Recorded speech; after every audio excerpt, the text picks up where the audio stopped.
Assalamualaikum warahmatullahi wabarakatuh. Selamat datang kembali di channel Umaruseno. Seperti biasa, aku selalu berharap agar kita semua selalu dalam keadaan sehat, tetap semangat, dan jangan lupa untuk selalu berbahagia apapun keadaannya. Gunung Semeru baru saja meletus dan mengeluarkan asap yang sangat tebal dan guguran awan panas. Kita semua turut berduka cita atas musibah ini dan mendoakan agar para korban serta warga yang terdampak musibah ini mendapatkan kekuatan, ketabahan, serta mendapatkan rezeki yang berlipat ganda agar perekonomiannya segera membaik. Negeri kita ini, Indonesia, memiliki kekayaan akan budaya, adat istiadat, serta legenda. Dan pada video receh kita kali ini, Ruang Ngoceh Umaruseno, ngoceh yang bukan sembarang ngoceh, akan ngocehin tentang sejarah, legenda, misteri, serta mitos-mitos apa saja yang ada di dalam Gunung Semeru. So, mari kita mulai ocehan bareng kita. Gunung Semeru terletak di antara Kabupaten Lumajang dan Kabupaten Malang, Jawa Timur. Gunung Semeru masuk dalam kawasan Taman Nasional Bromo Tengger Semeru yang kaya akan budaya suku Tengger. Gunung Semeru ini guys adalah gunung tertinggi di Pulau Jawa. Ketinggiannya itu mencapai 3.676 meter dari permukaan laut. Dan puncak dari Gunung Semeru ini dikenal sebagai Mahameru. Dan ada kisah menarik dari legenda terbentuknya Gunung Semeru di Pulau Jawa yang dipercaya sebagai paku buminya tanah Jawa. Legenda ini konon dikisahkan dalam kitab Tantu Panggelaran di abad ke-15. Jadi guys, disebutkan dalam kitab itu kalau Gunung Semeru yang ada di Pulau Jawa itu dulunya berasal dari Gunung Meru yang ada di India. Nah, kalau guys-guys nih pernah nonton film Mahadewa, ada yang namanya Gunung Kailas kan. Nah, Gunung Kailas itu merupakan puncak dari jajaran pegunungan di Himalaya. Gunung Kailas dipercaya sebagai tempat persemayamannya Dewa Siwa. Dan Gunung Mahameru itu puncaknya juga dipercaya sebagai tempat pertapaannya Dewa Siwa. Lalu bagaimana nih ceritanya Gunung Meru yang ada di India kok bisa nyampe di Jawa Timur? Jadi begini guys, diceritakan konon dulu banget keadaan itu miring karena Gunung Meru yang di India itu terlalu berat sehingga mengakibatkan Pulau Jawa menjadi tidak stabil. Karena tidak stabil itu, maka Pulau Jawa itu terombang-ambing di lautan yang sangat luas. Kala itu Pulau Jawa masih kosong dan belum berpenghuni. Melihat hal itu, lalu Batara Guru meminta kepada para dewa, yaitu Dewa Wisnu dan Dewa Brahma, untuk memindahkan Gunung Meru ke Pulau Jawa. Nah, menurut Batara Guru nih guys ya, Pulau Jawa itu supaya nggak terombang-ambing lagi, maka Pulau Jawa harus dipaku agar nanti Pulau Jawa bisa dihuni. Para dewa pun melakukan tugasnya dan merubah wujudnya. Dikisahkan Dewa Wisnu merubah wujudnya menjadi kura-kura raksasa dan Dewa Brahma merubah wujudnya menjadi ular yang sangat besar dan panjang. Nah guys, Gunung Mahameru ini dikisahkan sebagai gunung yang sangat tinggi hingga menjulang ke langit. Lalu dipotonglah Gunung Meru itu dan diletakkan potongannya di atas punggung Dewa Wisnu yang telah berubah menjadi kura-kura raksasa. Dan Dewa Brahma yang telah berubah menjadi ular yang sangat besar dan panjang itu melilit gunung itu agar tidak goyang dalam perjalanannya ke Pulau Jawa. Sesampainya mereka di Pulau Jawa guys, awalnya nih guys diceritakan kalau Gunung Meru ini nggak langsung ditaruh di Jawa Timur, tetapi diletakkan di sebelah barat Pulau Jawa. Tapi setelah diletakkan di Jawa Barat ini, Pulau Jawa malah jadi nggak seimbang guys. Diceritakan Pulau Jawa ini kayak ngejomplang gitu, jadi berat sebelah. Yang sebelah timur terangkat ke atas. Akhirnya para dewa itu pun memindahkan kembali Gunung Meru ke sebelah timur Pulau Jawa. Saat membawa Gunung Meru ini dari barat ke timur, dikisahkan kalau ada bagian dari Gunung Meru ini yang tercecer sehingga membentuk deretan pegunungan dari barat ke timur. Nah, setelah para dewa sampai di sebelah timur Pulau Jawa, Gunung Meru pun diletakkan di sana. Tetapi ternyata Pulau Jawa masih miring. Nah, ini sekarang kondisi Pulau Jawa agak-agak miring dikit nih guys ya, tapi nggak semiring saat Gunung Meru diletakkan di sebelah barat Pulau Jawa. Akhirnya para dewa pun memutuskan untuk memotong sebagian dari Gunung Meru dan menempatkannya di bagian barat laut agar Pulau Jawa ini menjadi stabil. Nah, potongan Gunung Meru tadi itu adalah Gunung Penanggungan atau nama kunonya adalah Gunung Powitro. Itulah legenda terbentuknya Gunung Semeru di Pulau Jawa. Hingga kini nih, Gunung Semeru dipercaya sebagai gunung suci, tempat bersemayamnya para dewa yang menghubungkan kayangan dengan bumi. Dan konon menurut masyarakat Bali nih, Gunung Semeru itu dipercaya sebagai bapaknya dari Gunung Agung di Bali. Dan ada sebuah buku nih guys yang berjudul History of Java karya Thomas Stamford Raffles yang terbit di tahun 1817. Dalam buku tersebut Thomas menceritakan tentang pesona keindahan Pulau Jawa berikut dengan adat istiadat dan budayanya. Dalam salah satu halaman bukunya itu guys, Thomas menuliskan kalau pemerintahan tertua di tanah Jawa itu terletak di kaki Gunung Semeru yang bernama Giling Wesi yang didirikan oleh Tri Tresta sebagai penguasa pertamanya. Dan dalam prasasti Pasru Jambe di Lumajang, dulu daerah itu adalah tempat padepokan dan tempat tinggalnya Resi. Tepatnya di Dusun Munggir. Resi itu bernama Resi Pasopati, dan Resi Pasopati dikabarkan moksa di Gunung Semeru. Dan nih guys, konon kabarnya semenjak Gunung Meru dipindahkan ke Pulau Jawa itu menjadi pulau kesayangannya para dewata. Nah, ini kita harus note nih guys, kalau memang Pulau Jawa ini adalah pulau kesayangannya para dewata, maka kita yang tinggal di tanah Jawa ini haruslah menjaga perilaku dan tutur kata kita. Jangan sampai nih guys, perilaku kita membuat para dewa menjadi enek sehingga mereka mutusin untuk mencabut paku bumi dari Pulau Jawa. Astagfirullahaladzim, jangan nyampe.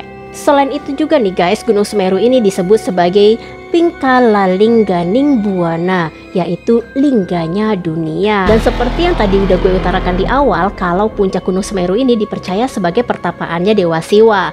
Dan konon dikisahkan untuk mempermudah pertapaannya, Dewa Siwa membuat sebuah danau untuk pemandiannya. Dan danau itu dikenal dengan nama Ranu Kumbolo. Dan untuk kalian nih guys-guys pecinta alam dan yang hobi hiking yang sudah pernah naik ke Gunung Semeru dan melihat keindahan danau Ranu Kumbolo, konon kabarnya ada mitos yang mengatakan kalau pelancong tidak boleh mandi dan tidak boleh buang hajat di situ karena danau itu dikenal sebagai tempat yang sakral dan suci.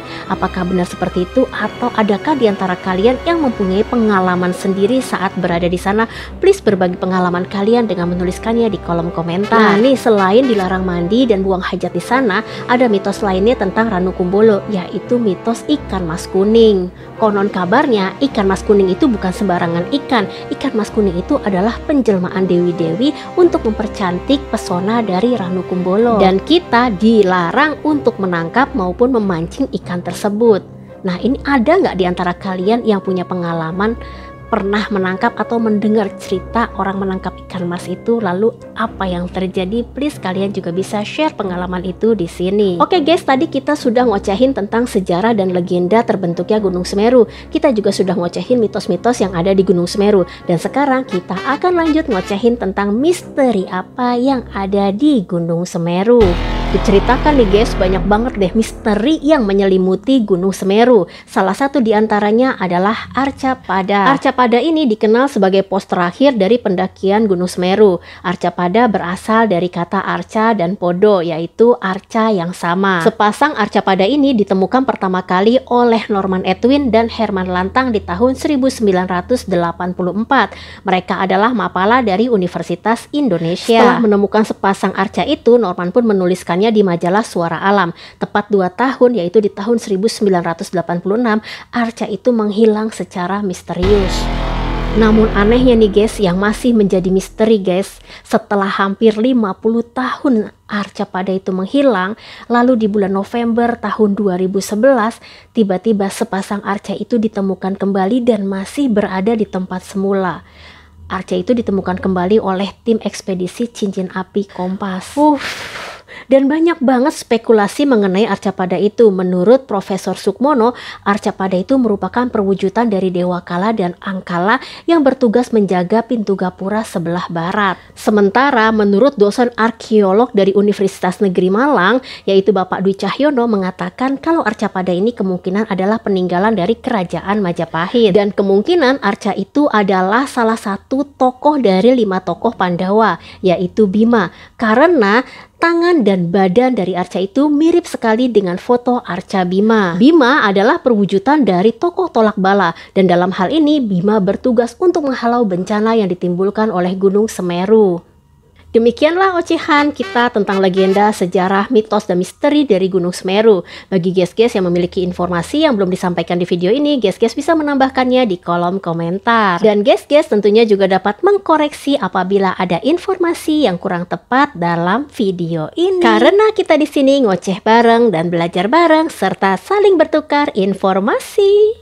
Namun nih guys ya, sebelum kita mengakhiri ocehan kita kali ini ya, tadi tuh terlintas dalam pikiran gue ya. Di awal kan gue utarakan kalau Batara Guru ya awalnya melihat bumi ini miring ya, lalu memindahkan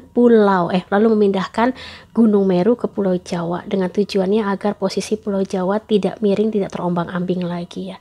Lalu gue kepikiran ya guys, sekarang ini kan lagi ada berita viral tentang akan datangnya tsunami besar yang akan menimpa pesisir Pulau Jawa. Gak kira-kira tsunami itu mungkin ketinggiannya mencapai 34 meter atau lebih. Nah guys, gue jadi kepikiran begini, seandainya ya amit-amit gitu ya Gunung Semeru ya meletus lagi gitu ya dan menumpahkan lagi isinya lebih banyak, astagfirullahaladzim nih ya guys ya, berarti kan Gunung Semeru bobotnya atau bebannya berkurang ya, artinya lebih ringan ya kan. Nah mungkin aja tuh karena lebih ringan jadi posisi tekstur tanah Jawa yang memang awalnya ini nggak stabil ya bisa miring lagi gitu ya guys. Nah miringnya ini kemana nih? Ke timur atau ke barat kan gitu ya guys. Nah kalau miring ini, nah bisa aja kemungkinan terjadinya itu tsunami besar itu guys, tsunami besar atau air laut tumpah ke daratan ya. Itu sih tadi yang dalam pikiran gue ya guys ya. Dan lagi nih guys ya, kan ada kabar juga ya dari Jongko Joyoboyo yang mengatakan kalau nanti Pulau Jawa itu akan terbelah menjadi dua apabila Gunung Slamet meletus ya guys. Nah biasanya guys ya, ini kan gunung itu dia kan paku bumi ya, dia itu kan berakar-akar gitu ya guys. Nah berakar-akar itu biasanya kalau satu gunung udah bereaksi memicu gunung lainnya juga gitu. Nah apabila nanti Gunung Semeru bereaksi dan memicu reaksi dari Gunung Slamet ini dan Gunung Slamet ini juga meletus, sementara keadaan Pulau Jawa ini udah miring nih guys. Jadi ibaratnya nih kayak kapal Titanic ya guys, ini udah miring begini guys. Nah terus tengah-tengahnya ini meletus terus, nah taprak, bisa patah gitu guys. Aduh, itu tadi sih yang terlintas dalam pikiran gue ya guys. Dan kita sebagai makhluk yang lemah, yang memiliki keterbatasan, seyogyanya selalu memohon perlindungan dari Yang Maha Agung, Yang Maha Kuasa, Gusti Allah Subhanahu wa Ta'ala. Well, terima kasih guys udah mampir dan ngoceh bareng gue, Umaru Seno. Semoga harimu menyenangkan dan semoga ada manfaat yang bisa diambil dari video ini. Mari kita menyayangi bumi kita, menghargai tanah yang kita pijak, berperilaku dengan baik, bertutur kata yang santun, menyayangi sesama makhluk, manusia, hewan, tumbuhan, dan alam. Berperilaku yang wajar dan tidak berlebih-lebihan. Dan jangan lupa bantu channel kami agar terus berkembang dengan cara subscribe, like, dan komen. Dan jangan lupa juga untuk bunyikan loncengnya agar kalian semua selalu mendapatkan notifikasi setiap kali Umaru Seno mengupload video terbaru. Kita ngoceh bareng lagi di video selanjutnya.